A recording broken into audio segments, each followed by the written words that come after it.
one very small but mighty room that is next, and that is the entry or the hallway. This house is so little, it doesn't have a formal entryway, but it does have a hall which you step straight into. Now, it's tiny, but that doesn't mean that we don't pay attention, because it is the space that everyone sees and everyone gets a feel for first. So it really does set the tone for the whole property.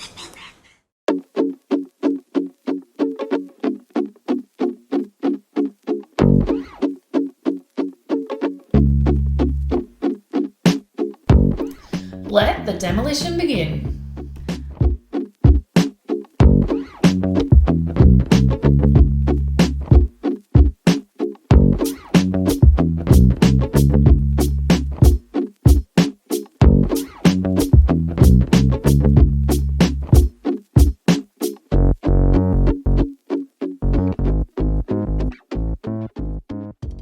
All right, Regan, what have you found? Come and fess up. Well, they don't build them like the old days, do they? Just build it straight on the dirt. There's nothing wrong with that. Literally? So that's just timbers?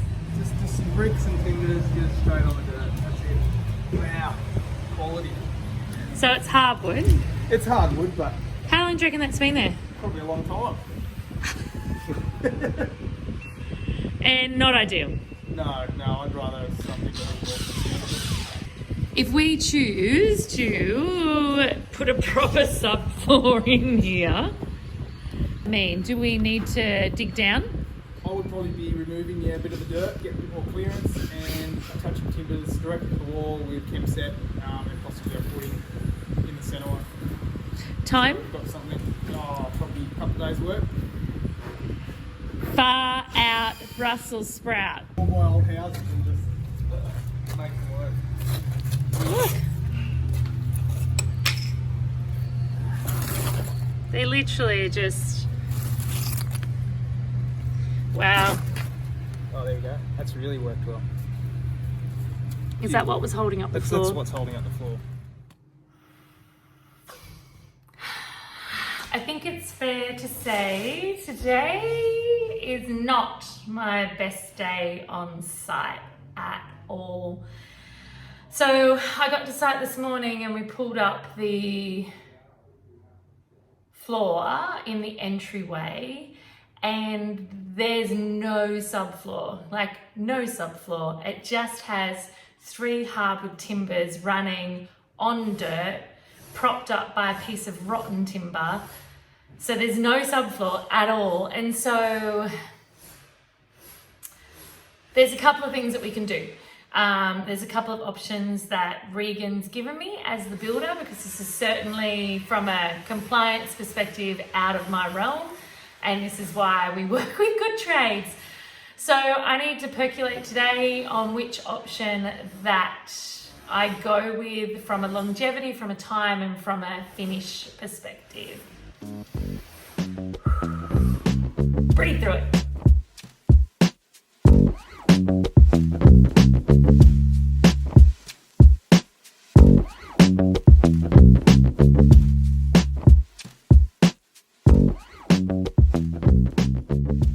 All right, so I've had a whole day to think about what I'm going to do in regard to the subfloor in the entryway. So my 2 options that Regan gave me from Ferris is I can literally dig down and excavate inside of the entry foyer, put in some foundation pads, some stirrups, and also then chem set into the bottom of room 1 and room 2's walls. Given room 1 and room 2 are finished, not really what I want to be doing, just in case we upset those rooms. But there are other options. So the other option they've given me is 3 long horizontal pads, the full width of the entryway at either end and in the middle, with a super small stirrup foot there to then lay those 3 hardwoods back on top of it. So that is the less ideal option from a construction perspective, but given time, given the property itself, and that lasted at least 110 years, I'm going to back myself that this better option will last at least another 110 years compared to what it was. So that's what we're doing here. One of the reasons we need to take it all very seriously is obviously the end of that hallway is the front door. So we've got a front door, we've got a cast iron panel on there. So, you know, we need to make sure that this is all rigid. So quality renos sometimes aren't always fun in moments like this, but it's kind of expected. It's one of the reasons that you must have buffer in your budget. With the floor drama behind me, I'm moving on to much prettier and more exciting things, like the front door. Now, it is a beautiful deep threshold which completely suits the property, and I have chosen the most amazing, classy, classic, beautiful, oh my gosh, I've run out of words, door from Hume Doors to be the threshold and the welcoming into this home. The existing jambs were just completely rotted. So what we've done is cleaned up the brick opening, and we are popping beautiful new jambs in to house the door. And no door is complete without some beautiful jewellery. And here I've continued the gold that I've used throughout the home for some amazing Gainsborough hardware on the front door. I got these from my local Saddington store.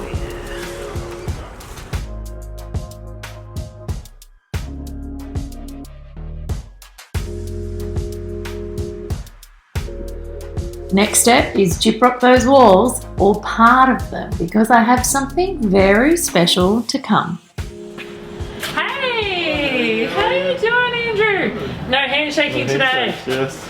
Yeah, all that sort of jazz. Hey, I have a new project for you. Yes, looks exciting. Well, why are you looking at this floor all of a sudden? Do you reckon I need to tile it? I think so.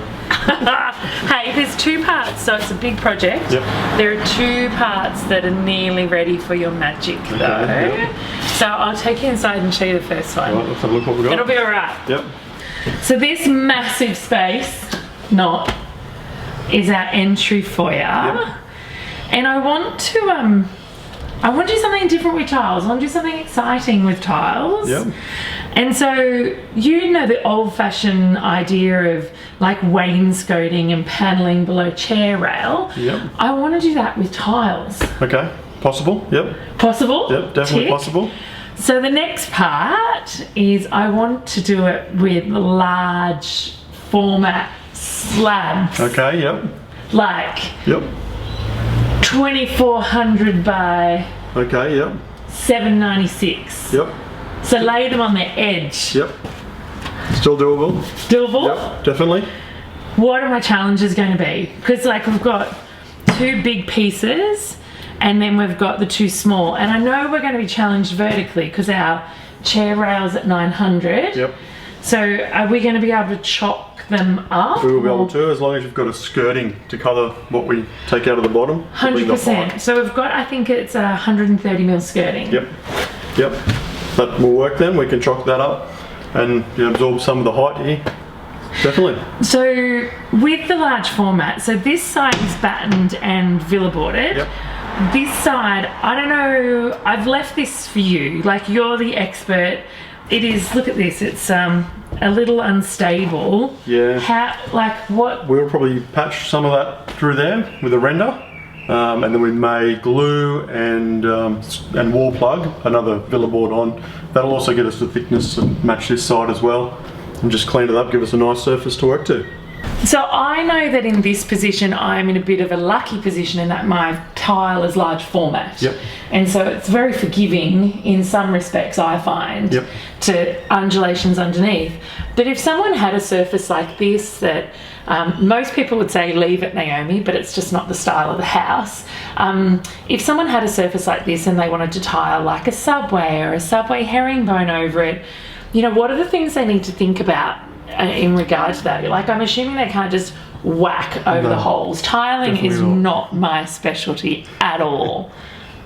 What do they need to do? Okay, so with stuff like this, we definitely have to get it rendered or battened a builder would have to batten that out and sheet it to get a flat surface, especially with a small subway tile, because it will just follow every undulation. So. And what about if someone wants to give it?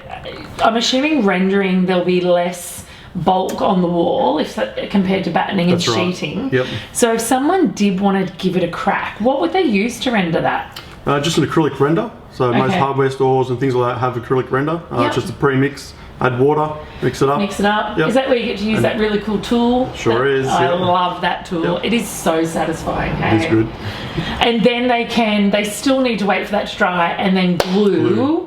To the render. To the render. Do they have to seal the render before they glue? It is recommended to seal it, just with a multi-primer. Okay. Yep. All right. Well, good news is we don't have any of that worry, because these large format tiles are just whoosh, going to slab onto the wall. Yep. In saying that though, large formats, I know there's no way I would tackle that myself. No. Do you like that? Quick vote of confidence? No. It's definitely a specialty job. So it is, isn't it? It definitely is. So. What's some of the things you run through your head when you think about large formats, other than beautiful? Yeah, just all the prep work. There's a lot of measuring, cutting, measure twice, definitely check everything's right. Yeah. Because if you damage one of those sheets, it's a big cost straight away. It's not like breaking one tile. One tile, that's right. Yeah, it's a whole sheet lost. So let's go check out the slab tiles. Yep. Sometimes it's easier not to. Yeah, I think so. Okay, look at this. Wow. It is so cool, hey? It is. So at the moment it looks like a swimming pool, literally, but these are the beautiful slabs. So they're a white onyx slab. Yep. They're from Beaumont Tiles and they're part of their slab, like the slab tile range. Yep. I like them because they're not as thin. You know how some of these large formats can be really thin? Yeah, they've got a bit of thickness too, which is good. It's just definitely easy to work with when they're a little bit solid, yeah. Yep. So you don't pick it up and go, that's right. So some of the other ones are a bit flimsy, so this is a good product. Nice and thick. Nice and thick. And I really want to replicate that soft kind of marble feel, but I believe like the onyx just has a real elegance, and especially the white onyx.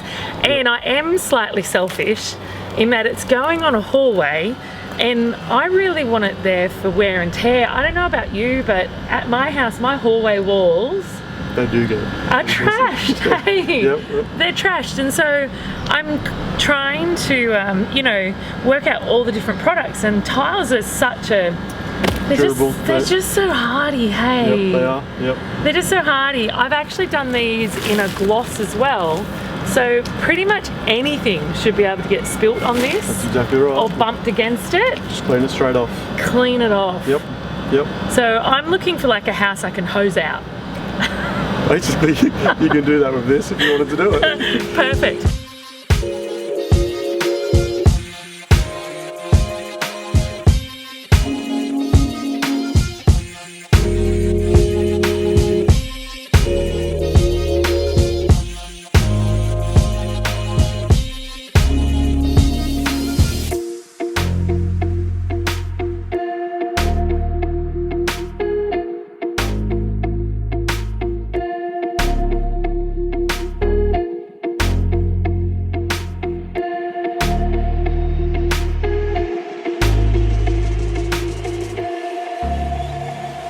The walls are now ready for their next layer of goodness.